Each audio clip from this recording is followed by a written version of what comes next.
তোমরা কি কন্টিনেন্টাল ডিশের জন্য ভালো কোনো ক্যাফে বা রেস্টুরেন্ট খোঁজ করছো?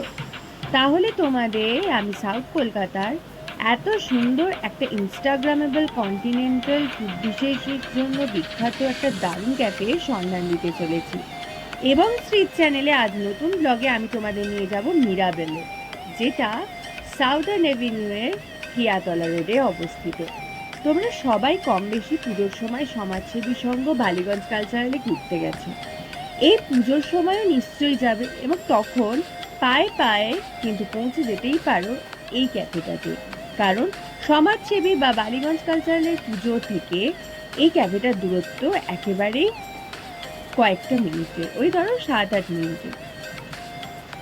এত সুন্দর ফ্লাওয়ার এবং প্ল্যান্টস দিয়ে ডেকোরেট করা এই ইনস্টাগ্রামেবল ক্যাফেতে শুধু অ্যাম্বিয়েন্স না, ফুড কোয়ালিটিও কিন্তু দারুণ ছিল।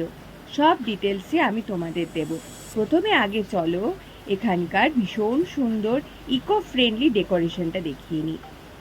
অনেক ক্যাফেতে গেছি, সেখানে বিভিন্ন ধরনের আর্টিফিশিয়াল বিভিন্ন ধরনের ডেকোরেশন থাকে, কিন্তু এই ফুলগুলো যেগুলো দেখছো কিংবা গাছ, সব কিছু আর্টিফিশিয়াল হলেও এখানকার এত সুন্দর কারুকার্য বা বলতে পারো এখানকার ডেকোরেশনের, ইন্টেরিয়ার ডেকোরেশনের এত সুন্দর একটা শিল্পশৈলী যা আমাদের মন ছুঁয়ে যায় এবং যা একটা ইকো ফ্রেন্ডলি বার্তাও অবশ্যই বহন করে। আমার এখানকার অ্যাম্বিয়েন্স কিন্তু অসাধারণ লেগেছে। অনেকগুলো ফুড ব্লগে এই মিরাবেলের আমি অনেক রিভিউ দেখেছি, তার মধ্যে কিন্তু প্রত্যেক ব্লগারই এখানকার অ্যাম্বিয়েন্সের ভূয়সী প্রশংসা করেছে। আমিও বা বাদ থাকি কেন, সত্যি এখানকার অ্যাম্বিয়েন্স ভীষণ সুন্দর, যাকে এক কথায় ইনস্টাগ্রামেবল বলা চলে। তাই তোমরা এখানে এসে বিভিন্ন ধরনের ফটোশ্যুট, ভিডিও শ্যুট কিংবা রিলসও বানাতে পারো।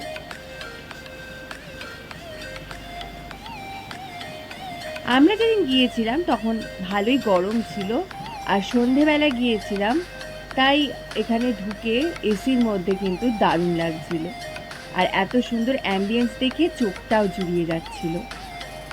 লাইটিংও ছিল বেশ সুন্দর। সব মিলিয়ে একেবারে নজর কাড়া একটি প্রেটিয়েস্ট ক্যাফে। চলো আমিও একটু পোজিং করে নিই। বোগেনভালিয়ার সাথে কিন্তু খুব সুন্দর সুন্দর গোলাপেরও ডেকোরেশন ছিল। তোমরা অনেকেই হয়তো জানো গোলাপ ফুল আমার ভীষণ পছন্দ, তাই গোলাপ ফুলের ডেকোরেশন রয়েছে আর আমি একটু পোজিং করব না, ছবি তুলব না, তাও কি কখনো হয়? আর অদ্ভুতভাবে আমার ড্রেসের সাথেও এই জায়গাটা দারুণ মিলে গেছিল, তাই অনেকগুলো ছবি তুলে নিয়েছিলাম এই জায়গাটাতে। আরও একটা সুন্দর জায়গা কিন্তু ছিল এই উইংসওয়ালা সুন্দর একটা সুইং বা দোলনা। এত সুন্দর এই জায়গাটা যে এখানে দাঁড়িয়ে দারুণ পোজ করে ছবি তোলা যায়, আর কিন্তু দারুণ দারুণ রিলসও বানানো যায়। রিলস আমি বানাইনি, তবে ছবি তুলে নিয়েছিলাম। আর এই ফুলের ডেকোরেশনের জায়গাটাও কিন্তু দারুণ ছিল। এতক্ষণ অ্যাম্বিয়েন্সের অনেক কথা বলেছি, এবার চলো খাবারের কথা বলি। তখন প্রচণ্ড গরম ছিল বলে আমি অর্ডার করে নিয়েছিলাম একটা ম্যাঙ্গো ফ্লেভার মকটেল, আর আমার বন্ধু অর্ডার করেছিল কোল্ড কফি। ম্যাঙ্গো ফ্লেভার মকটেলটা অনেকটা ট্যাঙ্গি টক মিষ্টি স্বাদের ছিল, আর কোল্ড কফিটা কোল্ড কফির মতোই খেতে ছিল। গ্রীষ্মের তপ্ত দাবদাহে কিন্তু তখন মনটা আমাদের জুড়িয়ে গেল। আর মেন কোর্সে আমরা নিয়েছিলাম এই চিকেন স্টেকটা।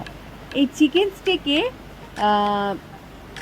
খুব সুন্দর একটা হেলদি একটা টেস্ট ছিল, যেটার সাথে ফ্রেশ ভেজিসকে একটু সঁতে করে নেওয়া হয়েছিল।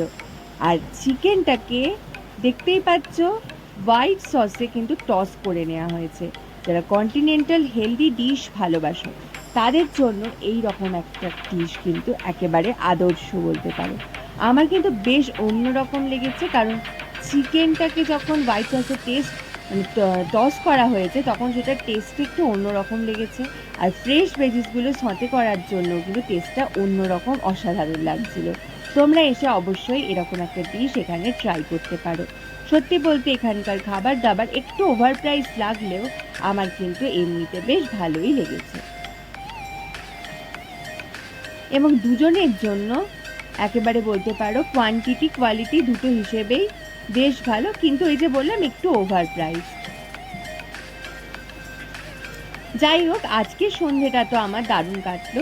এই ভিডিওটা ভালো লাগলে বন্ধুদের সাথে শেয়ার করতে, আর এই চ্যানেলটা সাবস্ক্রাইব করতে ভুলো না। লাইক কমেন্ট অবশ্যই করো, আর কী ধরনের ভিডিও দেখতে চাও সেটাও কমেন্ট সেকশানে জানাতে পারো।